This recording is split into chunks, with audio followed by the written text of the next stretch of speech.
ನನಗೆ ಮಾತಾಡೋಕ್ಕೆ ಬರಲ್ಲ. ಬಾಳೆಕಾಯಿ ಬಿಡುತ್ತೆ, ಆಮೇಲೆ ಹಣ್ಣಾಗುತ್ತೆ. Hi guys, welcome back to my YouTube channel. ಎಲ್ಲರೂ ಹೇಗಿದ್ದೀರಾ? ಚೆನ್ನಾಗಿದ್ದೀರಾ?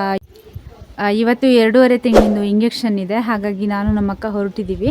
ನನ್ನ ಗಂಡ ಇನ್ನೂ ಬಂದಿಲ್ಲ, ಹಾಗಾಗಿ ಕಾಯ್ತಾ ಇದ್ದೀವಿ. ಹೊರಟ್ಬಿಟ್ಟು ಅವರೊಂದು ಬಾಡಿಗೆಗೆ ಹೋಗಿದ್ದಾರಂತೆ, ಬಾಡಿಗೆ ಮುಗಿಸ್ಕೊಂಡು ಬರ್ತಾರಂತೆ.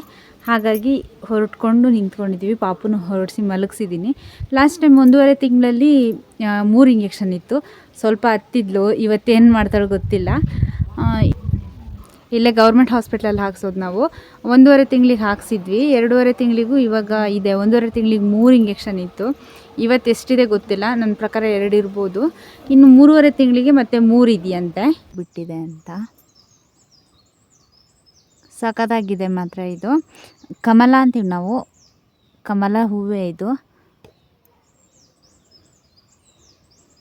ನೋಡಿ, ಸೂಪರಾಗಿರೋ ಒಂದು ಹೂ ಬಿಟ್ಟಿದೆ ಇವತ್ತು. ಅಲ್ಲೊಂದು ಬಿಟ್ಟಿದೆ, ಇಲ್ಲೊಂದು ಬಿಟ್ಟಿದೆ ನೋಡಿ. ಅದು ಬಿಟ್ಟರೆ ಇದೆಲ್ಲ ತೋರಿಸಿದ್ದೀನಿ ನಾನು ನಿಮಗೆ. ಈ ಹೂವೆಲ್ಲ ತೋರಿಸಿದ್ದೀನಿ. ಬಿಸಿಲು ನೋಡಿ ಇವಾಗ ಬರ್ತಾ ಇದೆ ನೋಡಿ. ಇವಳು ಹೊರಟ್ಬಿಟ್ಟು ನಿಂತ್ಕೊಂಡಿದ್ದಾಳೆ. ಹಾಯ್ ಹೇಳು. ಏನು ತಿಂತಿದೀಯಾ? ಏನು ತಿಂತಿದೀಯಾ? ನಿನ್ನೆ ಕೇಳ್ತಿರೋದು. ಅದೇನಕ್ಕೆ ಆ ಥರ ಮಾಡ್ತಿದ್ದೀಯ ಮುಖಾನ? ನನಗೆ ಮಾತಾಡೋಕ್ಕೆ ಬರಲ್ಲ. ಇಂಜೆಕ್ಷನ್ ಎಲ್ಲ ಆಯಿತು, ಮನೆಗೆ ಬಂದ್ವಿ. ಮನೆಗೆ ಬರುವಾಗಲೇ ಅಳ್ತಾ ಇದ್ಲು, ಹಾಗಾಗಿ ವಿಡಿಯೋ ಮಾಡೋಕ್ಕಾಗಲಿಲ್ಲ. ಲಾಸ್ಟ್ ಟೈಮ್ ಆದರೆ ಅವಳು ಅಷ್ಟೊಂದು ಅಳ್ತಿಲ್ಲ. ಯಾಕಂತ ಹೇಳಿದ್ರೆ 3 ಕೊಟ್ಟಿದ್ರು. 3 ಇಂಜೆಕ್ಷನ್ಗೂ ಅಲ್ಲೂ ಇಂಜೆಕ್ಷನ್ ಕೊಡುವಾಗ್ಲೂ ಹತ್ತಿಲ್ಲ. ಮತ್ತು ಮನೆಗೆ ಬಂದಮೇಲೂ ಅಷ್ಟು ಅಳೋಕ್ಕೇನು ಹೋಗಿಲ್ಲ ಅವಳು. ನಾರ್ಮಲಾಗೇ ಇದ್ಲು. ಸುತ್ತಿ ಮಲಗಿಸ್ಬಿಟ್ರೆ ಮಲ್ಕೊಂಡಿರ್ತಿದ್ಲು. ಇವಾಗಂತೂ ಸುತ್ತಿದ್ರೂ ಅಳ್ತಾ ಇದ್ದಾಳೆ, ಏನು ಮಾಡಿದ್ರು ಅಳ್ತಾ ಇದ್ದಾಳೆ. ಹಾಗಾಗಿ ನಾನು ಥಂಡಿ ಬಟ್ಟೆ ಮಾಡಿ ಸ್ವಲ್ಪ ಐಸ್ ಕ್ಯೂಬ್ ಇಟ್ಬಿಟ್ಟು ಮಲಗಿಸಿದ್ದೀನಿ. ಇವಾಗ ಒಂದು ಸ್ವಲ್ಪ ಮಲ್ಕೊಂಡಿದ್ದಾಳೆ. ಇಷ್ಟೋ ತನಕ ಅಂತೂ 12:30ಗೆ ಹೋಗಿರೋದು. 12:30ಇಂದ ಇವಾಗ ಎಷ್ಟು 3 ಗಂಟೆ ಆಗಿದೆ. 3 ಗಂಟೆ ತನಕನೂ ಅಳ್ತಾನೇ ಇದ್ದಾಳೆ. ಅಳೋದಂದರೆ ಯಾವ ಥರ ಕಿರ್ಚಿ ಹೇಳ್ತಾ ಇದ್ದಾಳೆ. ಹಾಗಾಗಿ ನನಗೆ ಏನೂ ವೀಡಿಯೋ ಮಾಡೋಕ್ಕಾಗಿಲ್ಲ. ವೀಡಿಯೋ ಮಾಡಿ ತೋರಿಸ್ತೀನಿ ಅಂತ ಹೇಳಿದ್ದೆ. ಇನ್ನು 3.5 ಮಂತಿಗೆ ಇರುತ್ತಲ್ವ, ಆವಾಗ ಖಂಡಿತ ವೀಡಿಯೋ ಮಾಡಿ ತೋರಿಸ್ತೀನಿ. 2.5 ತಿಂಗಳ ವ್ಯಾಕ್ಸಿನೇಷನ್ನಲ್ಲಿ 5 kg 500 ಗ್ರಾಮ್ ಆಗಿದ್ದಾಳೆ. ಅದರಲ್ಲೊಂದು 200 ಗ್ರಾಮ್ ಪ್ಯಾಂಪರ್ಸ್ ಬಟ್ಟೆ ಇದೆಲ್ಲ ಹೋಗಿಬಿಡುತ್ತೆ. ಹಾಗಾಗಿ ಒಂದು 5 kg 200 ಗ್ರಾಮ್ ಆಗಿರ್ಬೋದು. ನನ್ನ ಮಗಳನ್ನ ತೋರಿಸೋಣ ಅಂತ ಅಂದ್ಕೊಳ್ತೀನಿ. ಬಟ್ ಇನ್ನು ಚಿಕ್ಕವಳಲ್ವಾ, ಇನ್ನೊಂದು ಚೂರು ದೊಡ್ಡಾಗಲಿ ಅಂತ ಅಂದ್ಕೊಂಡು ಸುಮ್ಮನಾಗ್ತೀನಿ. ನನಗೆ ಯಾವುದೇ ಥರ ದೃಷ್ಟಿ ಆಗುತ್ತೆ ಆ ಥರ ಏನೂ ಇಲ್ಲ. ಚಿಕ್ಕವಳಲ್ಲ, ಇನ್ನೊಂದು ಸ್ವಲ್ಪ ದೊಡ್ಡ ಆಗಲಿ ಅಂತ ಅಷ್ಟೇ. ಕುಂಬಳಕಾಯಿ ಬಳ್ಳಿ ಗಿಡ ಅಂತ ತೋರಿಸಿದ್ನಲ್ಲ, ನಮ್ಮಮ್ಮ ನೋಡಿ ಅದನ್ನು ಕಡ್ದಾಕ್ಬಿಟ್ಟಿದ್ದಾರೆ ಬೇಡ ಅಂತೇಳಿ. ಬಟ್ ತುಂಬ ಚೆನ್ನಾಗಿ ಹೂ ಬಿಡ್ತಾಯಿತ್ತು, ತುಂಬ ಚೆನ್ನಾಗಿ ಬೆಳೆದಿತ್ತು ನೋಡಿ. ಇಲ್ಲೆಲ್ಲ ಇದೆ, ಆದ್ರೂ ತುಂಬ ಚೆನ್ನಾಗಿ ಬೆಳೆದಿತ್ತು. ಆದರೆ ಅದನ್ನೇ ಬುಡಾನೇ ಕಡ್ದುಬಿಟ್ಟಿದ್ದಾರೆ ಬೇಡ ಅಂತ ಹೇಳಿ. ಅಲ್ಲೇನಾದ್ರು ಬೇರೆ ಹಾಕೋಣ ಅಂತೇಳಿ ಅಲ್ಲಿಗೆ ಕಡ್ದುಬಿಟ್ಟಿದ್ದಾರೆ. ಎಲ್ಲ ಬದನೆ ಹಲಸಂಡೆ ಎಲ್ಲ ಹಾಕಿದ್ದಾರೆ. ಆ ಬುಡ ತೆಗೆದುಬಿಟ್ಟು ಅಲ್ಲಿಗೆ ಏನಾದರೂ ಹಾಕಬೇಕು ಅಂತ ಹೇಳಿ ಅದನ್ನು ಕಡ್ದುಬಿಟ್ಟಿದ್ದಾರೆ. ಇವಾಗ ಅಲ್ಲಿ ತೊಂಡೆಕಾಯಿ ಗಿಡ ಬರ್ತಾ ಇದೆ. ಹಾಗಾಗಿ ತೊಂಡೆಕಾಯಿನ ಬೀಳನ್ನ ಅಲ್ಲಿ ಹಬ್ಸೋಣ ಅಂತೇಳಿ ಕುಂಬಳಕಾಯಿನ ಕಡ್ದಿದ್ದಾರೆ. ಬಟ್ ಕುಂಬಳಕಾಯಿ ಅಂತೂ ತುಂಬಾ ಚೆನ್ನಾಗಾಗಿದ್ದು. ಕುಂಬಳಕಾಯಿ ತೋರಿಸ್ತೀನಿ. ಇಲ್ಲಿ ನಾನು ನಮ್ಮಮ್ಮನ ಮನೇಲಿ ಇರೋದು. ಇವಾಗ ನನ್ನ ಗಂಡನ ಮನೆಗೆ ಹೋದಕ್ಕೂ ನಾನು ಅಲ್ಲೂ ವ್ಲಾಗ್ ಮಾಡ್ತೀನಿ.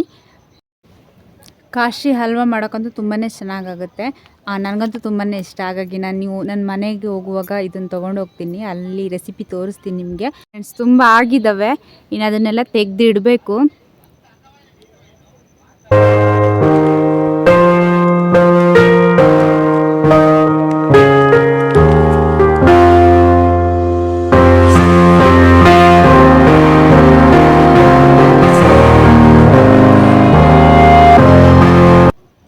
ಬಾಳೆ ಗಿಡ ನೋಡಿ ಫ್ರೆಂಡ್ಸ್, ಇದು ಬಾಳೆ ಗಿಡ. ಇದರಲ್ಲಿ ಬಾಳೆಹಣ್ಣು ಬಿಡುತ್ತೆ, ಬಾಳೆಕಾಯಿ ಬಿಡುತ್ತೆ, ಆಮೇಲೆ ಹಣ್ಣಾಗುತ್ತೆ. ಇಲ್ಲೊಂದಿದೆ ಮತ್ತು ಅಲ್ಲೊಂದು ಕಾಣಿಸ್ತಿದೆ ನೋಡಿ. ಅಲ್ಲಿ ತೊಂಡೆಕಾಯಿ ಗಿಡ ಬಳ್ಳಿ ಅನ್ನಲ್ಲ, ಇದೇ ತೊಂಡೆಕಾಯಿ ಬಳ್ಳಿ ನೋಡಿ. ಇದಕ್ಕೋಸ್ಕರ ನಮ್ಮಮ್ಮ ಕುಂಬಳಕಾಯಿ ಬಳ್ಳಿನ ಕಟ್ ಮಾಡಿದ್ದಾರೆ. ಯಾಕೆ ಗೊತ್ತಾ, ಇದು ತೊಂಡೆಕಾಯಿ ತುಂಬ ಉದ್ದುದ್ದಾಗಿ ದಪ್ಪ ಬೆಳೆಯುತ್ತೆ. ಹಾಗಾಗಿ ಕುಂಬಳಕಾಯಿ ಬೇಡ ಅಂತ ಕುಂಬಳಕಾಯಿನ ಕಟ್ ಮಾಡಿದ್ದಾರೆ. ಬಾಳೆ ಗಿಡನೂ ಕಡ್ದಾಕ್ಬಿಟ್ಟಿದ್ದಾರೆ ನಮ್ಮಮ್ಮ. ಯಾಕೆ ಈ ಥರ ಮಾಡಿದಾರೆ ಗೊತ್ತಿಲ್ಲ. ಬಾಳೆ ಗಿಡನೂ ಬೇಡ ಅಂತ ಕಡ್ದಾಕ್ಬಿಟ್ಟಿದ್ದಾರೆ ನೋಡಿ. ಇದೇನು ಅಂತ ಯಾರಿಗಾದ್ರೂ ಗೊತ್ತಿದ್ರೆ ಕಮೆಂಟ್ ಮಾಡಿ ಹೇಳಿ.